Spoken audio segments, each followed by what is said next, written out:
So this is the day that two women on the Fleet Street tabloids actually, or Fleet Street, connected with Fleet Street, have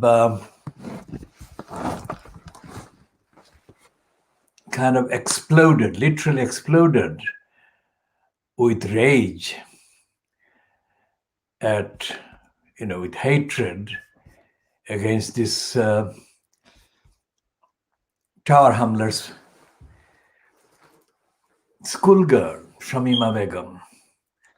I say Tower Hamlers advisedly because wherever she was born in England, and she was essentially raised in Tower Hamlers, and she went to schools in Tower Hamlers. I shall come to that detail about Tower Hamlers schools and catch up on the kind of narrative that has been promoted by the UK Home Office about Shamima Begum. And this has been a very convenient diversion for Priti Patel, the current Home Secretary. And I shall come to that as well, but I shall come first. I'm looking for Alan Rusbridger. Alan Rusbridger was at The Guardian, known as the editor of The Guardian, but his entry, the Wikipedia entry, kind of describes him as the editor at large or editor-in-chief of The Guardian. And it says that he was appointed editor-in-chief of The Guardian in 1995. And it says he had been a reporter and a columnist on The Guardian before that. Now, I remember kind of writing to him in the years long before the internet, after he published a piece in The Guardian. I'm not going to repeat the kind of details, except to say that that was in the 1980s. And Rusbridger never kind of could deal with that. So that was in the 1980s. So that was followed by 1990s, 10 years, 2020s.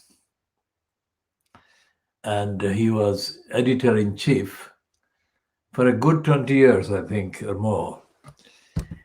And in those years, The Guardian didn't strike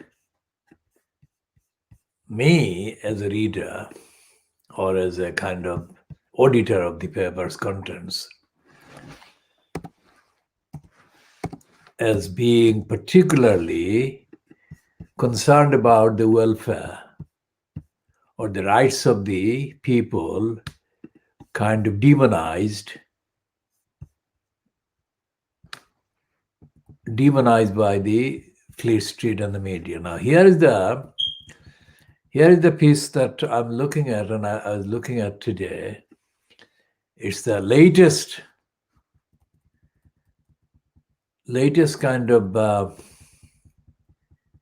news or news-related kind of capitalist exploitation by Rusbridger of his expertise, his bank of knowledge.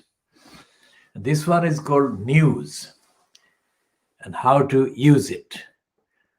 And it's published this year, 2020. And he's talking about the artificial intelligence to bots, from climate crisis to fake news and clickbait, and all the current kind of fads to trolls and more. And it says, the introduction to that book, it says, here is the definitive user's guide for how to stay informed, tell truth from fiction, and hold those in power accountable in the modern age. Now, that is very seriously exaggerating the contents of the Alan Rusbridger book, this one, or the latest book, News and How to Use It. Now, the reason I am looking at that book is to put in context the behavior of the Guardian. The behavior of the Guardian that accommodated racists and liars, and especially during the launching years of the current historic campaign against, quote, Muslims as a kind of identifiable group, regardless of the individual Muslims' behavior in relation to the duties, etc., of being a Muslim. And the Guardian has been doing the things that Alan Rusbridger says are wrong against Muslims, says in his book. For example, in the book, and if I look at some of the entries that are accessible from this distance, so let's say what he's saying.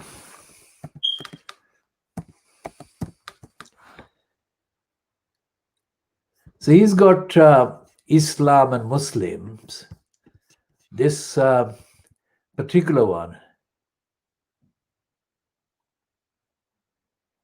And he also refers to the Daily and Sunday Express and English Defense League,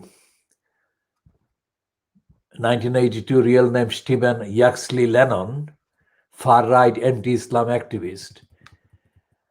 And these are the things that he's talking about in the book, the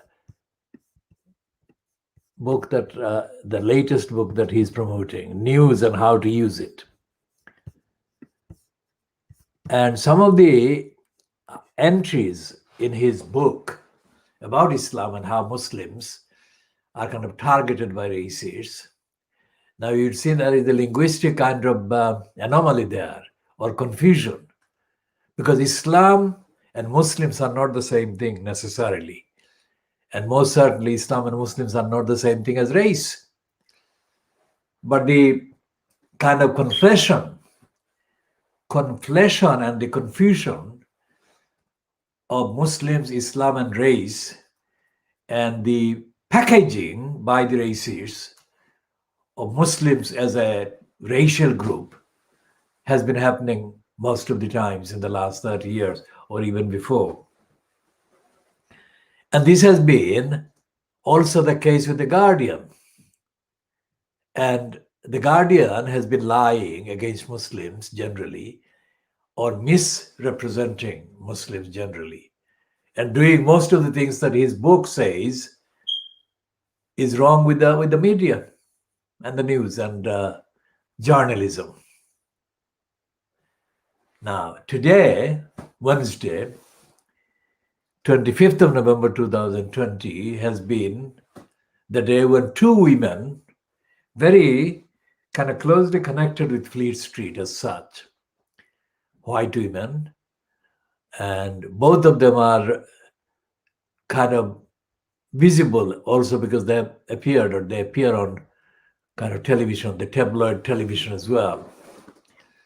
And both of them are based on the contents of their outbursts and utterances and the, quote, stupidity disguised as wisdom. They are definitely against Muslims generally. Now, I distinguish between the kind of Islam and Muslims, because not all Muslims necessarily abide by the codes of Islam. So they can culturally, and in terms of biology and in terms of social affiliations, belong to Muslim, generally Muslim part of the population, but they're not necessarily, strictly speaking, Islamic. And even wider numbers of Muslims don't even understand what politically Islam is supposed to do or represent. But to the racists who want to use Muslim or Islam as convenient kind of codes to target their kind of hatred and vilification of the people they hate, these differences don't really matter. Even if they matter in terms of cognitive appreciation by the racists in fact behave as if they don't see the difference and they don't recognize the difference.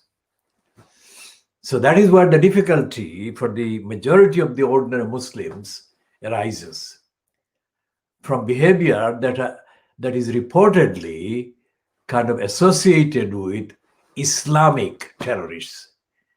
Now, I have yet to meet a Muslim, in person or come across in any direct contact or communication who has anything to do with any of the things that are supposed to be being done by these terrorists or Muslim terrorists. So quite where the terrorism is linked with Muslims, I have no idea where they link them. Because in the ordinary Muslim community, there is no evidence at all that there is any even discussion, any reference.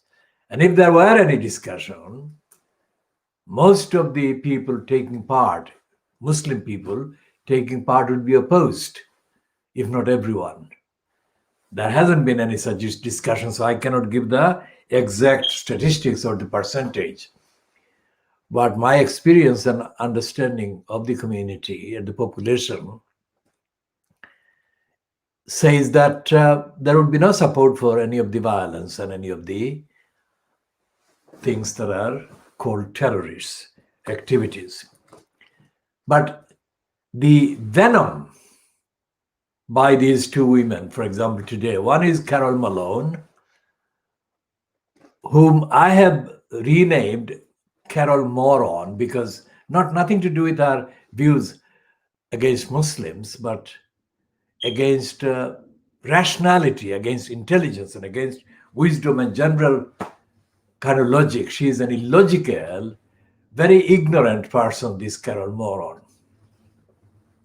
And it's coincidentally that she joined, not physically, but joined in terms of the behavior, the other one, the one that has been exposed as a kind of liar. She was editor of the Fleet Street tabloid, the Daily Star, which is a sister kind of stablemate of the Daily Express of Beaverbrooks. Now, she was exposed as a liar because she claimed that her first journalistic kind of experience started with the still going title called Neom Recorder. But the Neom Recorder people have found no evidence that she was ever working or she ever worked on that paper. So they have called that out, and she has been branded as a liar, as a teller of the untruth about her journalistic beginning.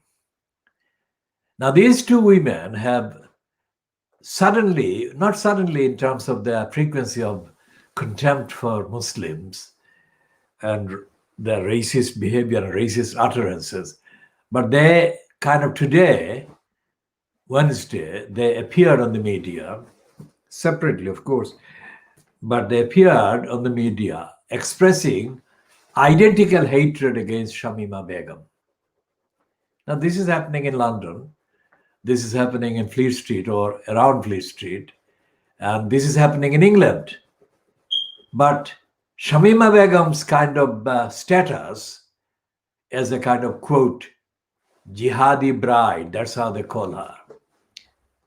That is one of the phrases they use about her, has been covered by the mental slavish outlets right across India. In the English papers that we have seen, the kind of news that is being retailed by the news agencies in the UK about her kind of lawyers appearing on her behalf in the English Supreme Court Monday and Tuesday, yesterday and day before, have been kind of reported against the statement issued by the Home Office, by the Boris Johnson-fronted government, that when Sajid Javid, the predecessor in post as the UK Interior Minister to Priti Patel, who is the current Home Secretary or Interior Minister, it is alleged that Sajid Javid was kind of advised before he formally withdrew or took away the British citizenship from Shamima Begum, Sajid Javid was advised that she remained very unpopular with ordinary British people. By that they mean the indigenous white gullibles. And that is why Sajid Javid is reported to have felt confident in removing her citizenship. And the other thing is that they're saying that she remains, even though her lawyers have said, and the fact is that she never was involved in any physical violence, but they're saying that ideologically she remains a threat, as kind of serious a threat to security and safety of ordinary British public, as if she had committed any physical acts of violence. Now, the hearings in the Supreme Court yesterday and on Monday were on her behalf about the appeal against the Court of Appeal judgment that gave her the kind of ruling in her favor, saying that she should be allowed to return to Britain. She has not yet returned to Britain because there is this appeal ongoing, and the Supreme Court yesterday and Monday heard the appeal from Shamima Begum's two lawyers, whom we call licensed law traders, and from the Home Office submission, etc. And in the submission of the Home Office, apparently there is this evidence that Sajid Javid was advised that Shamima Begum was disliked by ordinary British public. Again, it was not made clear as to what kind of ordinary British public and on what basis had they kind of formed any opinion of hostility towards Shamima Begum. But the fact, as reported, has been retailed that he was, Sajid Javid, as the Interior Minister, advised that he could confidently remove Shamima Begum's citizenship. Now, this Carol Moron appeared on television this morning and she exploded. Now, I'm not going to repeat the kind of chapter and verse and details of the explosion, except to say that normally any comment about a matter ongoing in court, a hearing ongoing in court, normally would be kind of allowed to remain uncommented on until the court gave its ruling or judgment. In this case, the Supreme Court has reportedly reserved judgment, which means that the hearing of the appeal has not been decided yet. Although the representations have been made, the Supreme Court has yet to give a formal official verdict. And while the Supreme Court is waiting to give that verdict, and it is not exactly clear how long before they give the verdict, the likes of Carol Moron are impatient and kind of quite excited and agitated with outrage and rage. And that is not based on the evidence of the hearings.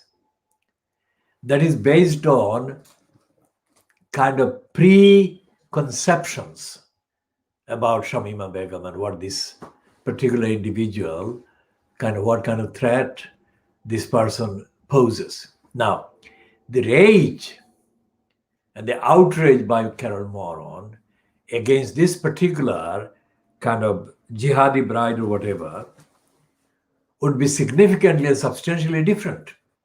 The point I'm making here is this.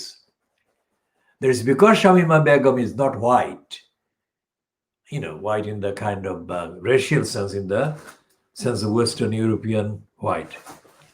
There are many people who are not necessarily biologically of Western European kind of descent, but they are as white as white people, if you like. Now, the outrage that Carol Moron expressed today on television was not based on the evidence from either side as presented before the Supreme Court yesterday and Monday. It was actually the preconception, the kind of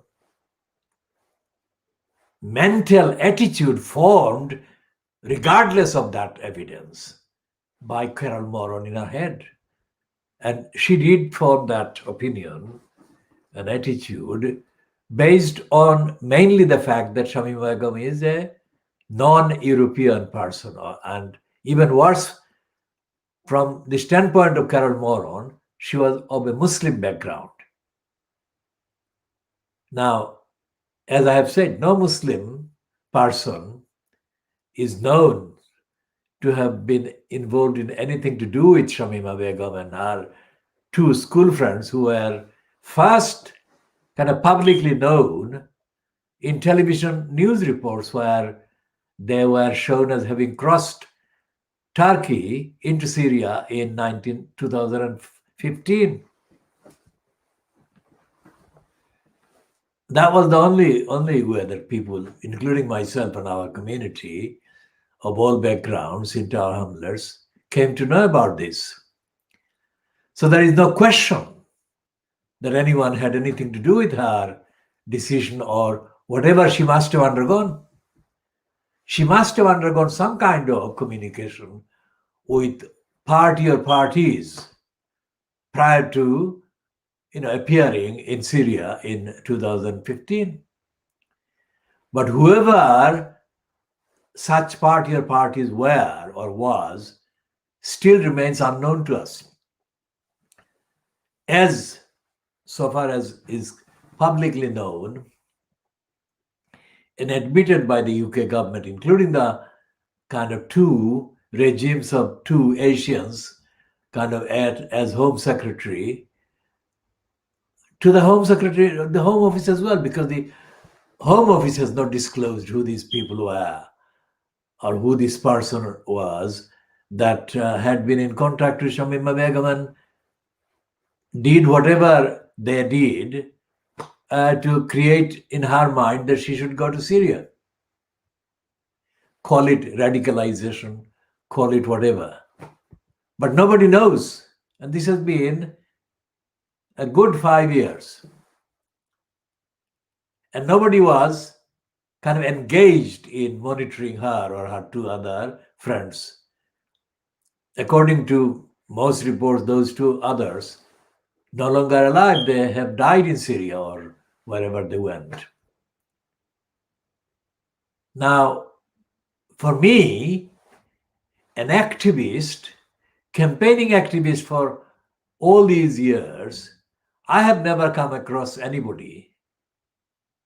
I have not spoken to, I have not heard anybody that has this kind of description of Islam, that it is about terrorism. I have never. To this day, I have not. So for me, it is a mystery as to how Islam and terrorism can be joined together by anybody. I'm not saying that people are not saying that. I'm saying that people are saying that. But to me, I have seen no evidence. Everything I know and I have learned about Islam is, in terms of conflict, it's defensive. It's not offensive. That is to say, if Muslims engage in any physical kind of activities, it is in defense against attacks. That's what I know. That's what I have seen. And the other aspect of it is related, absolutely related to my coming from where I come from. I come from Silot, Sylhet, Silot. And the whole idea of growing up in Silot, whatever the number of years I spent growing up in Silot, the idea of growing up in Silot is very much linked with the knowledge of the saints. I mean, 360 companions of the saint Shah Jalal. Now, everything that I heard, and I still have not heard anything other than what I'm going to summarize about the Saint Shah Jalal and his disciples and followers, everything about them says that they were not doing any military wars or warfares or anything like that. The opposite, they were doing things spiritually. Not magic, I hasten to say, but spiritually and by their character. And so influential was their collective character. Generosity, kindness, hospitality. It didn't last one day or 1 month. It was their whole life. And they didn't want anything else. They wanted to behave peacefully and kindly. So they came to a place. Silot was dominated by the Hindu faith and ruled by Hindu kind of persons. Not just Silot, but right across the kind of area that now is Silot is speaking. It's in Bangladesh and as well as significant parts of the adjoining provinces in India. And these people, this saint and his followers and his disciples, of course, there is no fully detailed catalog of what they did day to day. But essentially, huge numbers. In today's kind of demographic calculations, equivalents would be like several million people eventually kind of became Muslims of their own choice. So if anyone wants to spread the message, if that is the case, and the message was the name of the film made by a Muslim man called Mustafa Khad about the Prophet. I'm not going to detail that film, but just referring to the word message from that. And it was the message, it has been the message. So if the message was spread with such effective, permanent effect and effectiveness, that for 700, 800, 900, whatever numbers of years, there are Muslims in that whole area. And the Muslims didn't wage military war on the people, the local people who were not Muslims. So I come from that tradition, and I am very much absolutely convinced that that's the way to do your faith, or to be peacefully and kindly, generously, and all the other values, universal kindness and solidarity. Nobody gave me a list, but every account and every summary and every kind of interpretation that I heard as I was growing up amounted to this. And then I, of course, continued my growing up and my kind of upbringing, if you like, by reading about the other, what I can call saint-like characters and leaders. They are not Muslims. They are non-Muslims and from other faiths and no faiths. And combined with all of those people and their teachings, my aims and objectives and values had no problem in developing into what I have been trying to say and uphold and advocate. Universal values, that is what I call them. And there is no distinction between the adherents of universal values, in my view, whether they are of one religion or one faith or another or no faith. And human rights is literally human rights to me, but it is not human rights without a qualification. The qualification is that with human rights, there is human responsibilities, fellow feeling, doing justice for other people as well, expecting justice, expecting solidarity, but also doing justice and solidarity for other people, which is why the work that I do is not kind of triggered by the amount of return, monetary return, or kind of value, monetary value or material value in that way. And this is what defines me and my outlook. So I've been in Tower Hamlets now for 5 decades physically, and the battle between me and the obstructions remains the battle for these values against the valueless. And my question about Shamima Begum is this. When this child was born, because Shamima Begum effectively was only born at the latest, I think earliest she could have been born would have been late 1990s, 98 or 99, not earlier. And that was the time when Tony Blair was in power. And it would have been the second year of Blair in power. The Shamima Begum would have been born. And that time, the local MP in Bethnal Green and Bow, where Shamima Begum was last known to live in, as far as I know, because she went to that school that I had defended as the all boys or single sex boys school in 1994-95. She'll come to that another time, a bit later.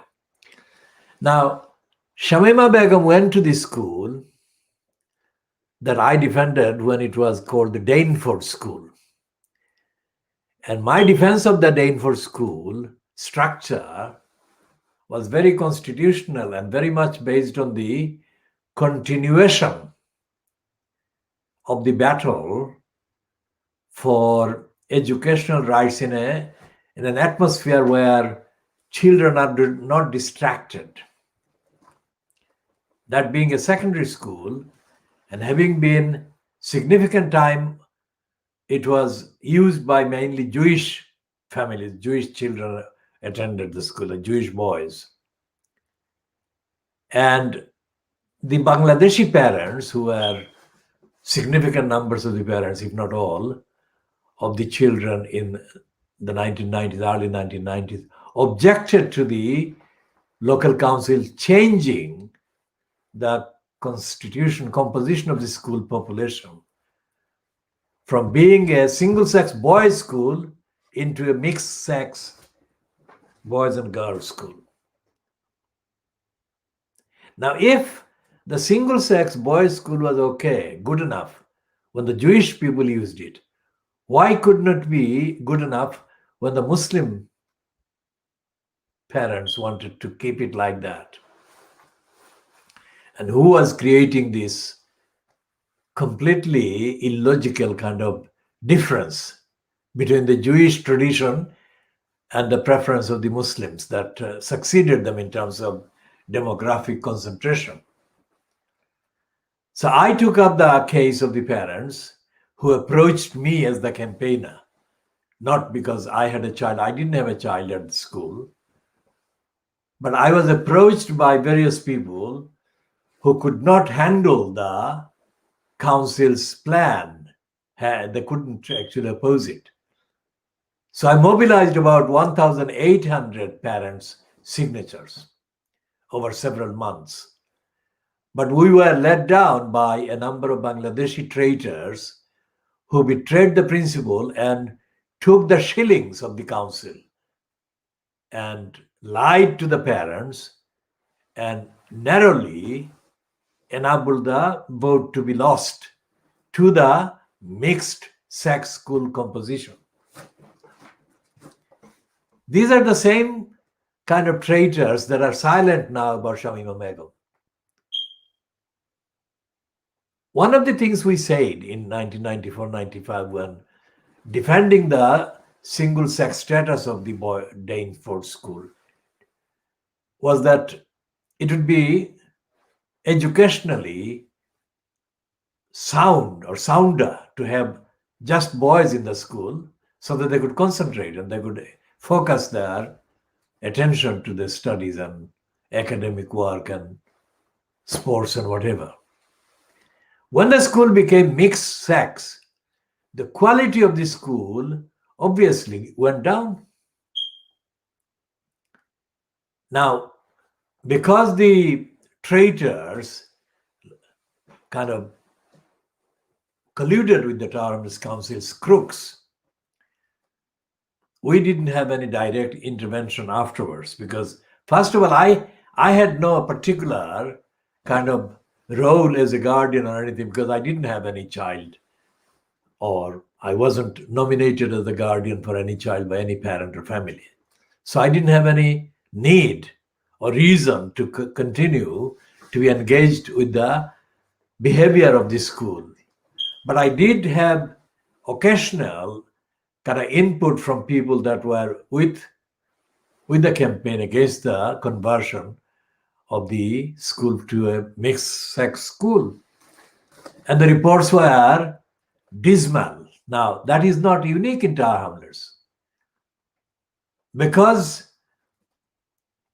I do the campaign without any need for any kind of money or bargain or whatever. Need in the sense that I don't make it a condition that somebody should pay me anything. And they never paid me anything. Anyway, all the campaigns I've been doing have been campaigns, full stop, not businesses on the side. And all the campaigns that I have done have been vindicated, if you like. Now, this one about Shamima Begum, remember what we're talking about? The school was kind of commercially converted into a mixed-sex school by the crooks in Tower Hamlets Council, who then, because the crooks in Tower Hamlets Council colluded with the others in the neighborhoods, and the agenda, the narrative was that the opposition to the changing of the structure of the school from a single-sex boys' school into a mixed-sex school, they said, the opponents said that it was coming from Muslims, fundamentalists. Nothing could be further from the truth. It wasn't anything to do with the faith. In fact, it was to do with secular kind of approach to the school's structure. And I have not been involved in any fundamentalist kind of educational thing. I have been using references to Islam and the demographic character of the community of Muslims only as part of the explanation when I had to explain the opposition to racism, which was motivated by this attack on the parents' preference, which was being distorted by previously the Inner London Education Authority and later by the local council, or simultaneously, as being linked with fundamentalist Islam. There never was any such thing in the campaigns that I have been involved with. If there were any fundamentalist, whatever, with other people, I cannot say because I was not involved with them and I would not be involved with them. Because my kind of interpretation of the democratic say by the parents in matters of educational curriculum is not connected with fundamentalist Islam, but with basic option that parents universally have everywhere and should have. Basic qualities of morality and ethics and so on. Concerned that all parents everywhere are absolutely entitled to have recognized. And my campaign has been to give the parents voice, the authenticity and the force and the focus and the legitimacy by organizing intellectual and other support and advocacy. Now today, 25th of November 2020, and this Carol Moron, I think she appeared on this racist Jeremy Vines kind of show. And why they would have Shamima Begum as a topic of discussion is not unconnected with the fact that Vine and others kind of thrive in their kind of little careers by over exploiting any opportunity to foment hatred and racism under any guise. And the fact that Jeremy Vine is working for more than one source of employment, if you like, the BBC and non-BBC employers, illustrates the fact that he is up for sale. I mean, he can sell his soul in return for anything that will give him money. That is what Jeremy Vine is. He's one of the most highly paid current kind of mainstream presenters going on radio and television. And he has no content, he has no substance. And that is what explains why the likes of Carol Moron can appear on his show. I don't believe that there was any factual, evidential, let alone legal kind of counter to Carol Moron. But I shall check that and bring the updated kind of findings on a next program, if you like. But essentially, my analysis also includes the ongoing narrative about the role of the Bangladeshi community. Bangladeshi, because this is a very Bangladeshi community linkable issue. As I said, in Assam, for example, there is news dated the same date like 25th of November. And the news is based on the purchase of copy from Western news organizations that have been selling this item as a big seller in targeted kind of markets about Shamima Begum, the jihadi bride, and why she is still a danger to the security of the British Isles. Now, the role of the Muslim community throughout the years that Shamima Begum was born and raised, the Muslim community has existed in name only. It doesn't exist as a forum, let alone as a cohesive, united intellectual, ethical forum. But collectively from outside, there is a Muslim community because it refers to everyone who is Muslim, regardless of whether internally one Muslim is connected with another. It doesn't matter. So when the Assam Times or Assam Tribune or whatever, Assam is very near Sylhet. Assam has part of Assam people speak Sylheti. And Sylhet was Assam before 1947. Now, I mean, Assam is not England, Assam is not London, but they are feeding their readers and their viewers and visitors, if you like, on the internet, information about what is going on about a girl that is from Tower Hamlets. And yet there is nothing of any substance going on in the so-called ethnicity-linked, as I say, media operated from addresses in Tower Hamlets, either online outlets or kind of in print or on satellite or television or kind of online channels. There is not, and it is not new. This absence of substance, this absence of concern about matters of serious importance to the image of the whole community can be found in the behavior of the same people when Lutfur Rahman, a Bangladeshi in Tower Hamlets, was kicked out of the post of elected mayor by an election commissioner, Richard Mori, on the 23rd of April 2015. Notice the date. 23rd of April 2015 was only a few months. February is the month that these children, 15-year-old Shamima Begum and her two companions, also known as her friends, were filmed crossing into Syria. So that was February. March and April, only 3 calendar months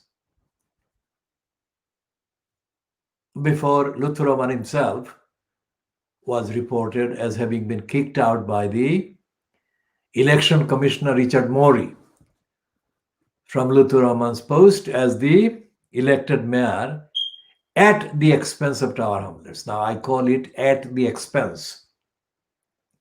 The alternative phrase I use is in the name of Tower Hamlets. I don't use the expression elected mayor of Tower Hamlets because in my view, he was not the spontaneous choice of the people freely voting and freely deciding in Tower Hamlets. They were misled and lied to and manipulated, and that is how this post became created and this post holder became occupant of the post. The other thing I add to this post holder, this is the series of kind of sentences or phrases that I use. Elected mayor is the corrupting post of elected mayor, the corrupt post of elected mayor, and the corrupt incumbent of the corrupt post of elected mayor. Now these are facts, and these are undeniable facts after the event. But even before the event, if you like, of this corruption by the incumbent in the post of the corrupt mayor, I had warned that this would be the case. And I had warned on the record in the beginning of the year 2010. And I had said that the community in Tower Hamlets was completely unfit, unprepared, and it didn't deserve to have a corrupt post foisted on the council in the name of the community. And after Lutfur Rahman became ousted, logically it would have been expected that the community would be openly debating why he had done what he had done and what damage he had done to the community. Now, anyone reading the item in Assam, in Northeast India, about Shamima Begum, wouldn't think about London. They would think next door. They would think Sylhet. They would think Sylhet and Bangladesh. And that is what the impact and the effects of such events kind of have. And when Lutfur Rahman was ousted, he was not treated as a British kind of person, although his official record is that he is a British national or British citizen. His identity is a Bangladeshi Muslim. And that is the immediate kind of concern I had when they kind of conspired to impose this corrupt post of mayor in the name of Tower Hamlets in 2010. I knew that whoever got in, there was a big chance of a Bangladeshi getting nominated and kind of foisted as the mayor in the name of the community, and the immediate impact would be going downhill. The reputation of the community would go down. Now, in the 5 years or 6 calendar years that Lutfur Rahman was imposed, I spent considerable amount of time and energy in objectively looking at the evidence of what he was doing. And I can say that he was not doing service to the community. And I doubt that Lutfur Rahman is capable of understanding the duty to the community. If he did, the council, Tower Hamlets Council, in common with other inner city council areas where the UK state considers Muslims to be insignificant residents, they have been kind of funding this thing called Prevent. And it is supposedly a program that recruits spies among Muslims to spy on other Muslims. Now, Tower Hamlets has been full of spies, Muslims spying on other Muslims. That is not news. But whether that kind of spying would be effective in really preventing the kind of exposure to the kind of risky activities that Shamima Begum reportedly got exposed to is a different matter. And the council didn't have any activities in carrying out the safeguarding children's duty that the council has had. It's nothing to do with the prevent, it's safeguarding children. That is to say, preventing children from being exposed to danger, risk, or worse. And these 3 girls, Shamima Begum and the other 2, were not kind of safeguarded, let's say. And that is our thesis. The Khoodeelaar campaign, myself, and the evidence says that Tower Hamlets Council should have provided the service in safeguarding the children, and that should have included Shamima Begum and the other girls and other children. And that predated Lutfur Rahman's expulsion by the election commissioner Richard Morey on 23rd of April 2015. And it is a logical, reasonable assumption to make, basing the assumption on all the relevant factors and circumstances in context, that Shamima Begum and her 2 friends, or school friends or colleagues, or co-school girls at the time in 2015, must have gone through at least 1 year or more of whatever communications or process they had been subjected to before they decided or they were found to be already in Syria. I mean, who was in charge of safeguarding children in Tower Hamlets? And who failed to safeguard these girls?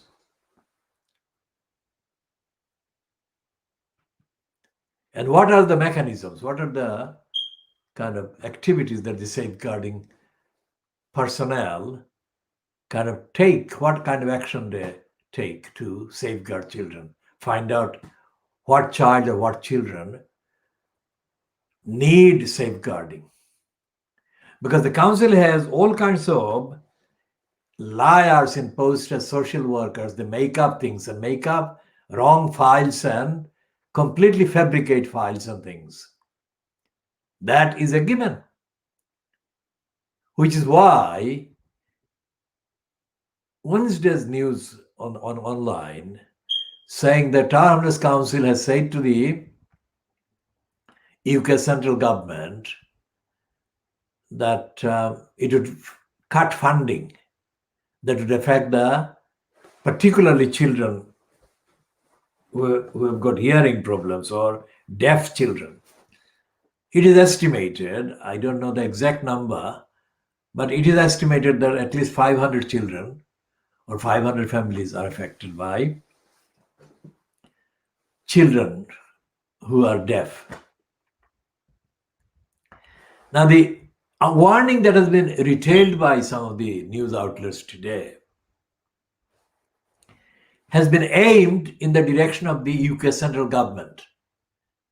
And it's not about helping the 500 families or children with deafness, but it's to get more central government funding by raising this stark scenario.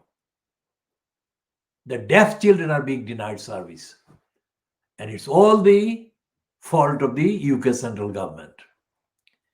Now, I have absolutely no time for Boris Johnson fronted central government or any other lying regime.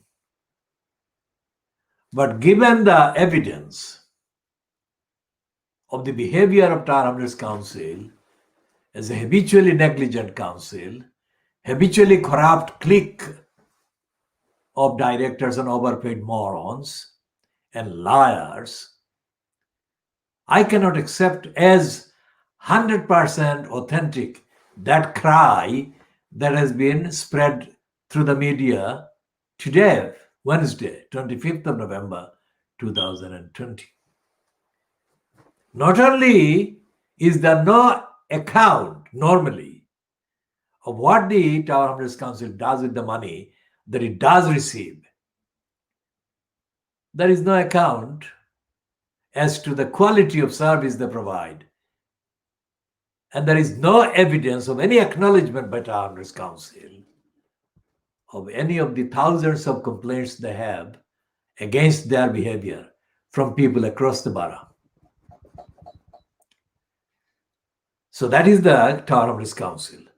It's the same council that was in funds during the whole time that Shamima Begum and her two kind of schoolmates or school friends went through whatever process they went through before they ended up in Syria and became known by the media as the jihadi brides. And the concept of jihad doesn't come into it. It is a completely convenient set of words and phrases that have been very helpful to the propagandists against Muslims, the racist propagandists against Muslims.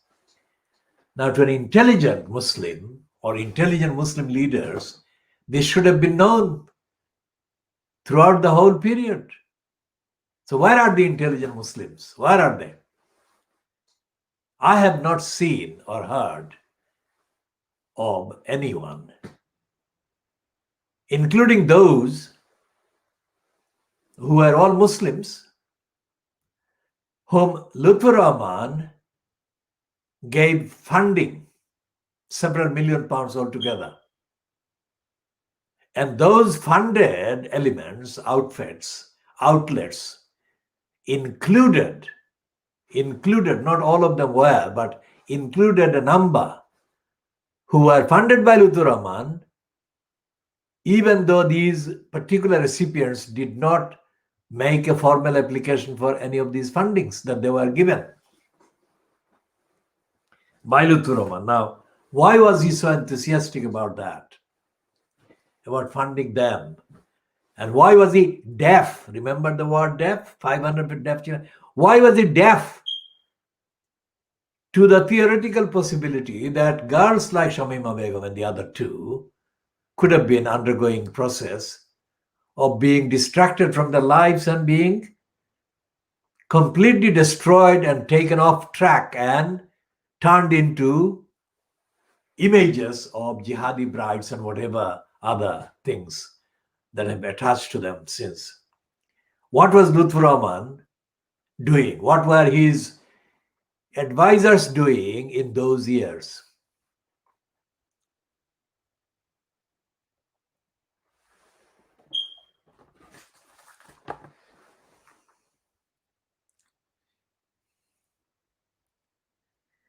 And it is something that needs serious consideration by the people. Now, what is the latest online kind of lines about Shamima Begum?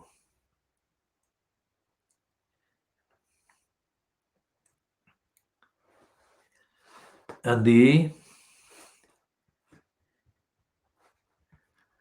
latest is saying, it's time 2 hours ago, it's on the metro.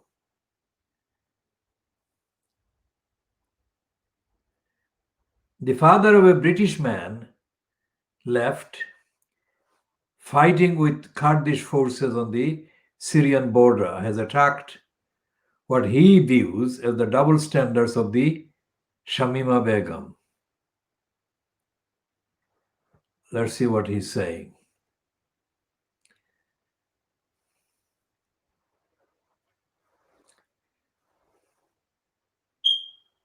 The father of a British man who has been fighting ISIS with Kurdish forces has attacked what he views as the double standards of the Shamima Begum's attempts to return home.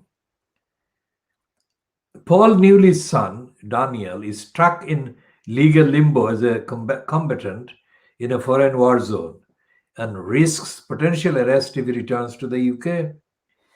Mr. Newley was previously arrested by armed police and interrogated on suspicion of funding terrorism by sending Daniel £150. He told Metro.co.uk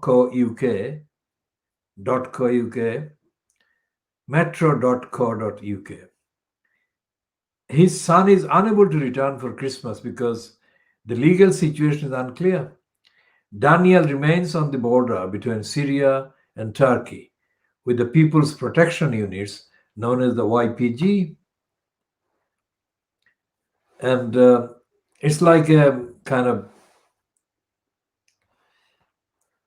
it's not anything to do with the law, it's the jealousy and it's the racism that is being fueled. And it's a long piece on the metro against Shamima Begum getting the treatment. Now, Shamima Begum hasn't been allowed to return to the UK yet. But the line being peddled in Fleet Street, including by the metro, which is a morning version of the Fleet Street, is that Shamima Begum is being given too much kind of. And here is Carol Moron, who said, why should we pay to monitor Shamima Begum? Now, let's look at that. What does she think police do? There are nearly 30,000 police in London alone who are being paid to monitor criminals. Has she thought about that? So there is a complete absence of common sense from this kind of thing. And this is something that there is no mention, as I was saying. Let's look at this rest of the evenings kind of thing.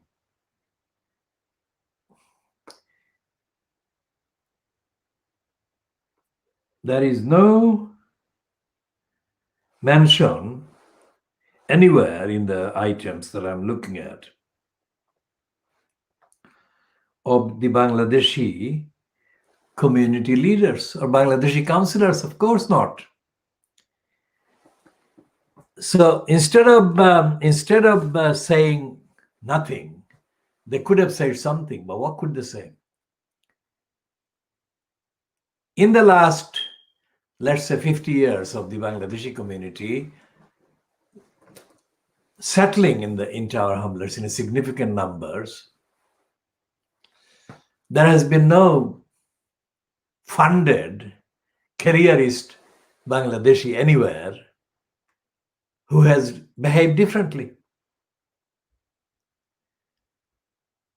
The ones that have actually spoken about the Bangladeshis in Tower Hamlets or by extension in the rest of the UK have done so as openly paid agents of racists and anti-Muslims and anti-Bangladeshis. But nobody, none of the people elected in any capacity with the votes of the Bangladeshis in the Labour Party and the Conservative Party has behaved as an elected democratic voice on behalf of or about the safety and welfare and the legitimacy of the community. Think about that.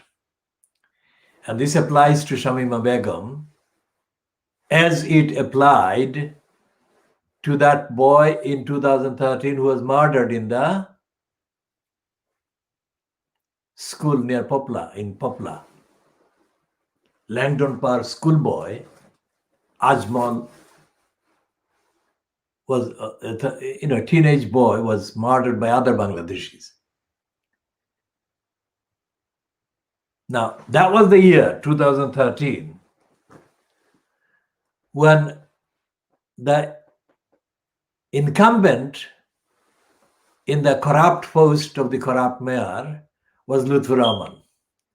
He never spoke a single word about Ajmal, this boy that was murdered by other Bangladeshis, nor did Ohid Ahmed, as I have said before, who was supposedly Lutfur Rahman's cabinet member in relation to policing and community safety, so-called.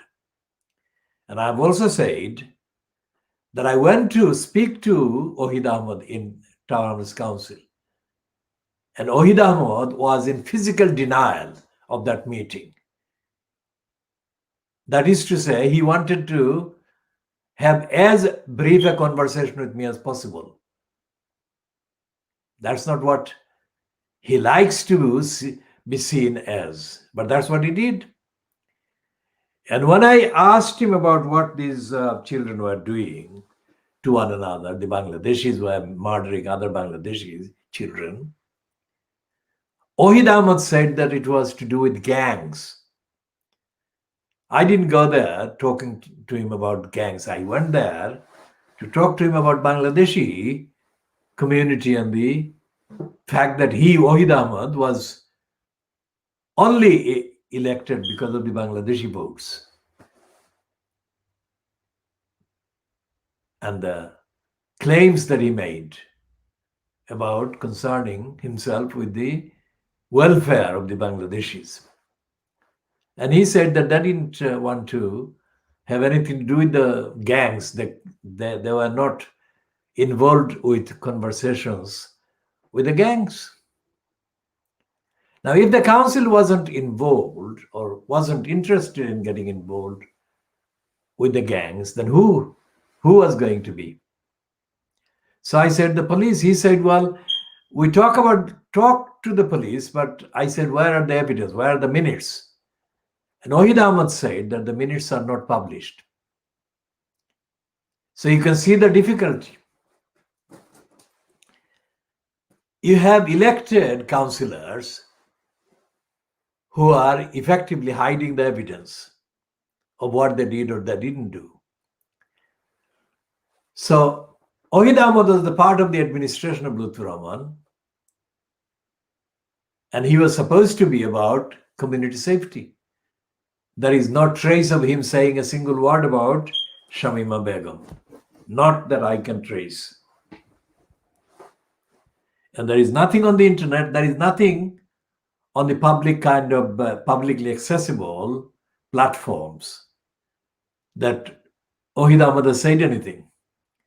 Why am I mentioning Ohid Ahmed? Because despite the fact that he remains discredited as part of Lutfur Rahman's group, he remains also very much of the view that he is an important political figure. What is the importance of a figure who doesn't want to talk about the actual political realities and the behavior of the community? Now, all these outlets, the so-called ethnicity-linked outlets, are equally in denial. No wonder that they support one another. That is to say, the likes of Lutfur Rahman, not necessarily Lutfur Rahman himself, but the likes of Lutfur Rahman, like these outlets, and vice versa. And these outlets like the likes of Lutfur Rahman, Ohid Ahmed, and whoever else they are aligned with. So it's an emptiness that they actually represent in terms of what the children are doing, what the community is doing, and what the reputation of the community is like. And the same negligence, lack of engagement with the reality, applies to all the issues for which these councils exist and Town Owners Council exists. And there is no evidence that the elected councillors bothered to engage with the duties owed by the council to the community. And this is made 100 times worse. This negligence and this lack of engagement, lack of care for the community gets 100 times worse by the fact that the councillors have been officially made stooges by the incumbent currently of the corrupt post at the expense of the community. The corrupt post holder is the corrupt John Biggs, and he holds the corrupt post of elected mayor at the expense of Town Owners. He has bought them all. If anyone is not bought, then I have to find out which one is not bought.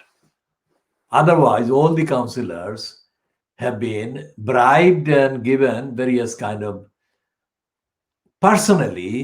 beneficial petty jobs and money that they would not otherwise be able to independently earn if their talents were on show and tested.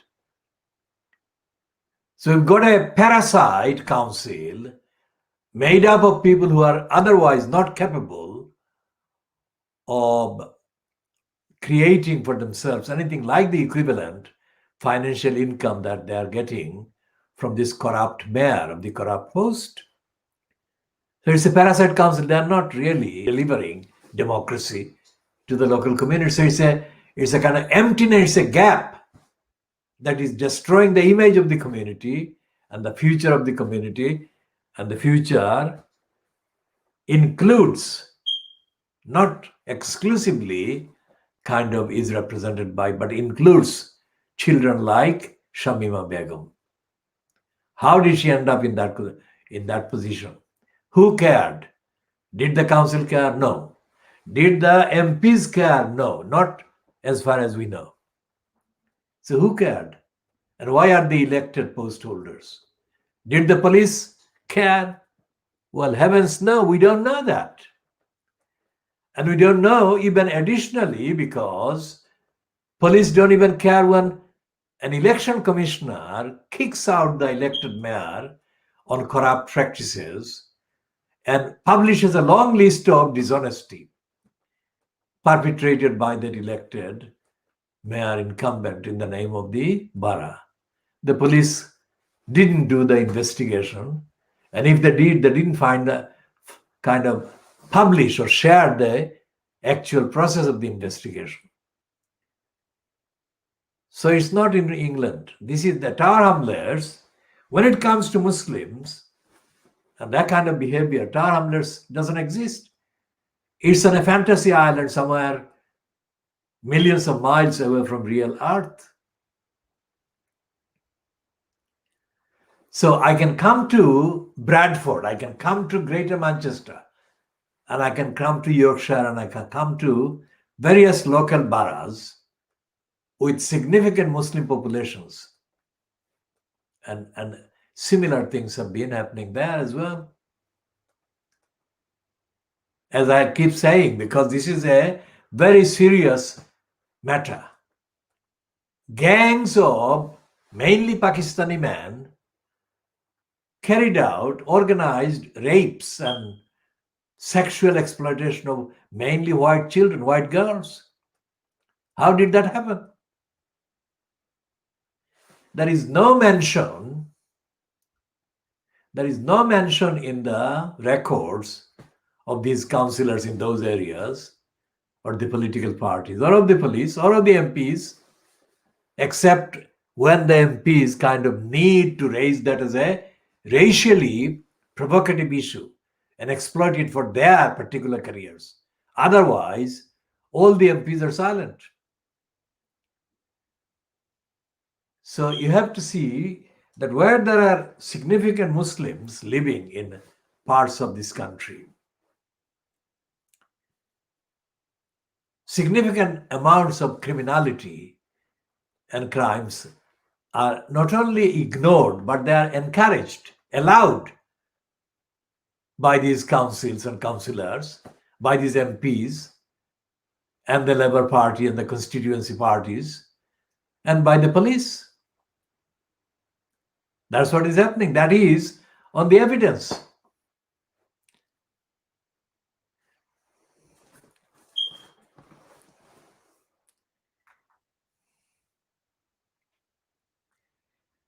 And what the evidence shows doesn't appear in Fleet Street. It doesn't appear in the tabloids. It doesn't appear in the BBC.